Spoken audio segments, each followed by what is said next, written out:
Hello student, आज का editorial का टॉपिक है choose a new palette for India's creative economy. को आप कनेक्ट कर पाएंगे GS1 Indian art and culture वाला जो पार्ट है, तो आज के एडिटोरियल के एनालिसिस को आप कनेक्ट कर पाएंगे। आते हैं एडिटोरियल के एनालिसिस पर। डिजिटल प्लेटफॉर्म जो है और जो टेक्नोलॉजी है वो इंडियन आर्टिस्ट को सक्षम करता है और आर्टिजन को ज्यादा से ज्यादा ऑडियंसेस तक पहुंच पाए। के बावजूद आर्टिजन्स हैं या आर्टिस्ट हैं वो चैलेंज फेस कर रहे हैं related to economic sustainability, market access, digital divide, crime in the art world and preservation. Digital divide का मतलब हुआ कि किसी के पास डिजिटल टेक्नोलॉजी है और किसी के पास नहीं है। ये कोलैबोरेटिव मॉडल अगर हो जो प्रमोट करे कल्चरल इकोनॉमी तो हेल्प करेगा एनकरेज करने में इंडिया का जो सॉफ्ट पावर है, क्रिएट करेगा ऐसा इकोसिस्टम जो इनोवेटिव टेक्नोलॉजी बेस्ड स्टार्टअप हो, प्रोवाइड करे गाइडेंस, टेक्निकल सपोर्ट दे, इंफ्रास्ट्रक्चर जो रिक्वायर्ड है वो उन्हें मिले और एक्सेस मिले इन्वेस्टर को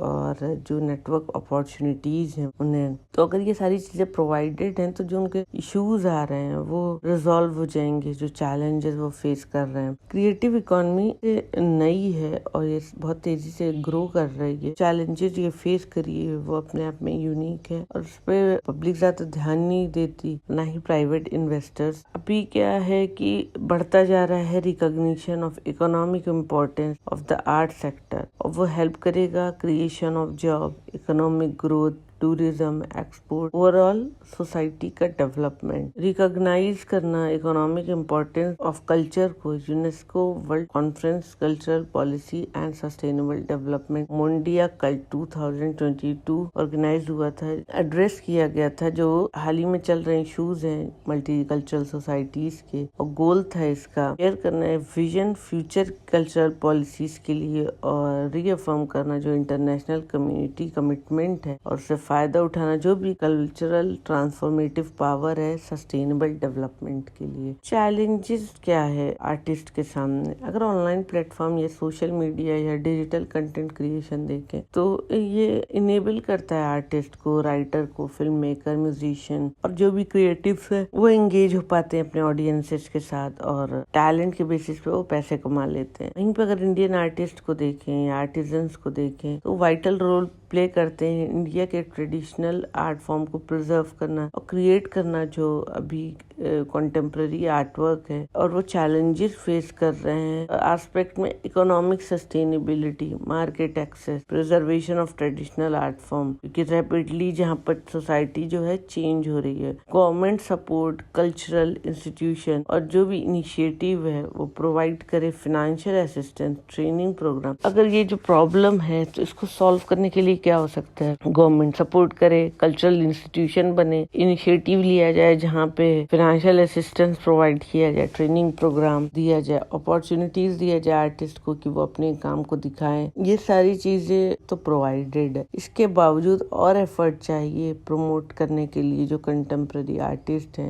एज ब्रांड, और वो इंश्योर करें कि उनको इक्वल रिप्रेजेंटेशन मिले और फाइनेंशियल असिस्टेंस मिले। चैलेंजेस क्या है? सिलेक्शन ऑफ आर्टिस्ट का ये भी एक इशू है। फाइनेंशियल असिस्टेंस जो प्रोवाइडेड होंगे ऑर्गेनाइज करने के लिए कल्चरल इवेंट, तो वो किस बेसिस पर डिसाइड होंगे? वहाँ पर ट्रांसपेरेंसी नहीं है। ट्रांसपेरेंसी नहीं होने की वजह से सिलेक्शन प्रोसेस में इनइक्वालिटी ऑफ रिप्रेजेंटेशन हो जाता है। रिप्रेजेंटेशन में इनइक्वालिटी है, सबको बराबर से मौका नहीं मिलता है। कोई भी सिस्टमैटिक या रोटेशनल मैकेनिज्म नहीं है प्रोवाइड करना, असिस्टेंस प्रोवाइड करने के लिए या सिलेक्शन प्रोसेस के लिए। प्रोसेस क्या है? रैंडम है और बेस्ड ऑन सब्जेक्टिव क्राइटेरिया। इस वजह से होता क्या है, जो टैलेंटेड आर्टिस्ट होते हैं पर्टिकुलरली जो सिटी के बाहर से आते हैं, उन्हें स्पॉन्सर्ड प्लेटफॉर्म से कुछ खास फायदा नहीं मिलता है। इसके साथ अदर कंट्रीज में अगर वहीं देखें तो कोई भी सीरियस एफर्ट नहीं लगाती प्राइवेट या पब्लिक इंस्टीट्यूशन अपने contemporary artist as a brand promote करने के लिए। आर्टिस्ट और आर्टिजन्स जो हैं उनके जो क्रिएटिव आइडियाज हैं, जरूरत है उनको मार्केट की, मार्केट रिसर्च की, बिजनेस फैसिलिटेशन की और प्लेटफॉर्म की। क्राइम जो है आर्ट वर्ल्ड में उसमें इंक्लूड होता है art theft, copyright infringement, forgery,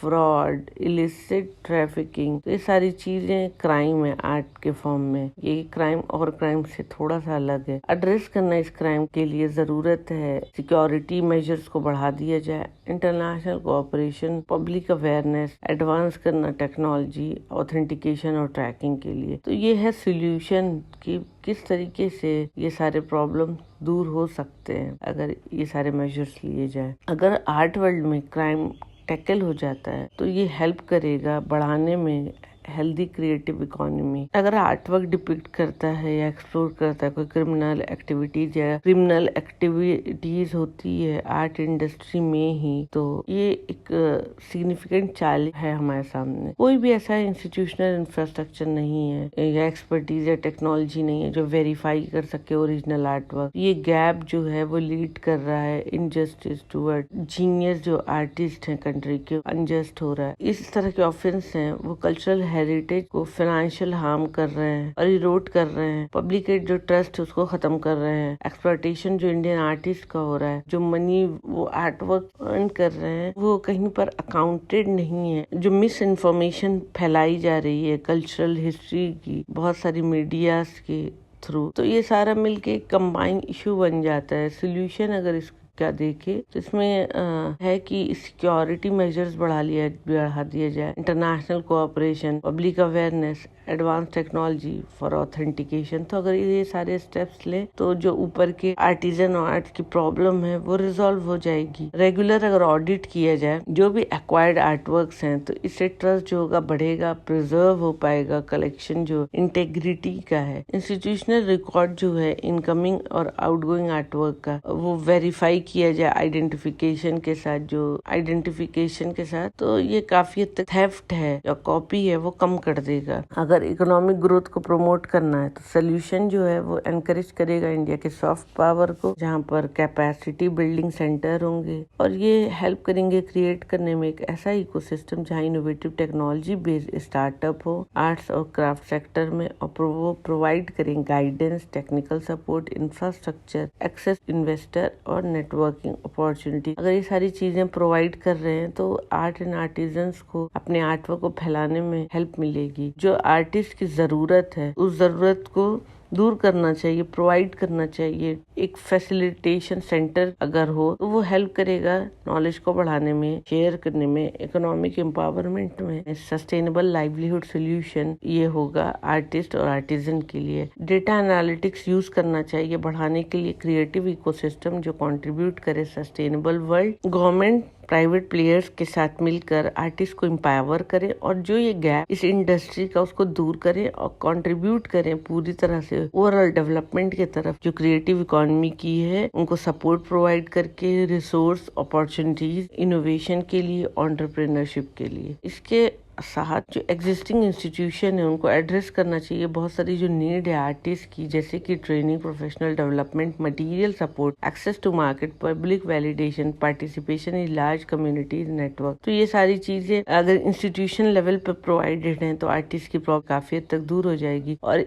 एक फैसिलिटेशन मैकेनिज्म ऑपरेट होना चाहिए जो फोकस करे बढ़ाने में नॉलेज शेयरिंग को, नेटवर्किंग को, इकोनॉमिक एम्पावरमेंट को, इंडिविजुअल आर्टिस्ट के, और एक क्रिएटिव एंटरप्रेन्योर बनाए उनको बिजनेस ट्रेनिंग ऑफर करके, इंक्यूबेटिव इनोवेटिव प्रोजेक्ट स्टार्ट करके, या उनको कनेक्ट करें ग्लोबल मार्केट, या उन्हें ग्लोबल मार्केटिंग प्लेटफॉर्म से कलेक्ट करके टूल्स और प्रैक्टिसेस जो उनको नीडेड है वो प्रोवाइड करके। और सेंटर को एक प्लेटफॉर्म प्रोवाइड करना है जो उन्हें दे सस्टेनेबल लाइवलीहुड सोल्यूशन, और सेंटर को एक प्लेटफॉर्म प्रोवाइड करना है जो सस्टेनेबल लाइवलीहुड सोल्यूशन दे आर्टिस्ट और आर्टिजन को थ्रू पार्टिसिपेटरी मॉडल, जहाँ पर सभी लोगों को बराबर से पार्टिसिपेट करने का मौका मिले, एक वैसा मॉडल, और उन्हें फायदा मिल सके। जो लेटेस्ट आईसीटी टूल्स हैं, इंफॉर्मेशन कम्युनिकेशन टेक्नोलॉजी, जो आईसीटी टूल्स हैं वो फर्दर बढ़ाएं पार्टिसिपेशन बिजनेस इकोसिस्टम में। और ये वक्त है एक न्यू डेटा का